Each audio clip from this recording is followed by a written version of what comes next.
Vous faites quand même partie des Européens les plus convaincus, les plus pro-européens.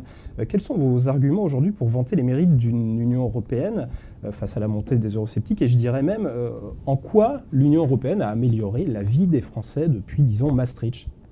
Écoutez, d'abord, il faut être conscient... C'est au cœur de votre mission, oui, ça. Oui, enfin, c'est pas ma mission, là, pour le coup, c'est au cœur de mon engagement. D'abord, on oublie quand même facilement les choses. On oublie que l'Union européenne a mis fin à près d'un siècle de guerre fratricide. On oublie que l'Europe, c'est la paix. On oublie que l'Europe, c'est la... L'Europe, en ce moment, c'est pas vraiment la paix. Que l'Europe, c'est la réunification. Eh bien, si. Elle a montré qu'elle savait justement par son effet d'absorption, par son effet d'intégration. Moi, quand j'étais ministre des Affaires européennes, dans les années 90, c'est pas si vieux, finalement, eh bien, l'Europe, elle était divisée en deux. Il y avait les États Il faut du encore bloc parler de ça. post-communiste. Vous dites comme Alain Juppé qu'il faut parler de l'Europe de manière affective, quoi. Dire que l'Europe c'est la paix. Non, mais je pense qu'il faut aussi rappeler des choses qui sont des choses historiques. Parce que vous m'interrogez sur ce qu'elle a pu apporter. Depuis Maastricht, qu'est-ce qu'on a vu? La paix, la réunification. Aujourd'hui, quand vous êtes à Prague, quand vous êtes à Varsovie, quand vous êtes à Budapest, même si le régime est un peu particulier, ce sont des pays qui sont des pays européens.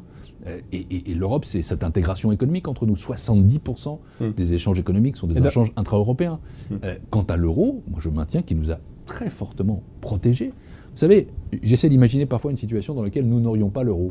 Qu'est-ce qui se passerait aujourd'hui? Il y aurait des spéculations contre le franc, pour le mark, contre la lire. Et il y aurait des écarts qui se créeraient de manière considérable. Et souvenons-nous, il y a beaucoup de gens se disent avec l'euro, on a de l'inflation. Mais regardons les chiffres. L'inflation est 2 fois moins importante au minimum depuis qu'il y a l'euro qu'elle ne l'était dans les années qui précédaient. Disant tout ça, je ne vous dis pas que les choses sont parfaites. D'où, effectivement, la nécessité de travailler sur la croissance et l'emploi. On parle des déficits, de la réduction des déficits, des critères de 3%. Oui, il faut respecter ces critères, parce que ce sont des critères qui, en même temps, sont des critères de bonne gestion. Mais en même temps, il faut faire en sorte qu'il y ait des politiques d'investissement, faire en sorte qu'il y ait des politiques fiscales qui soient plus justes. Et c'est ça aussi les propositions des socialistes. Pierre Moscovici.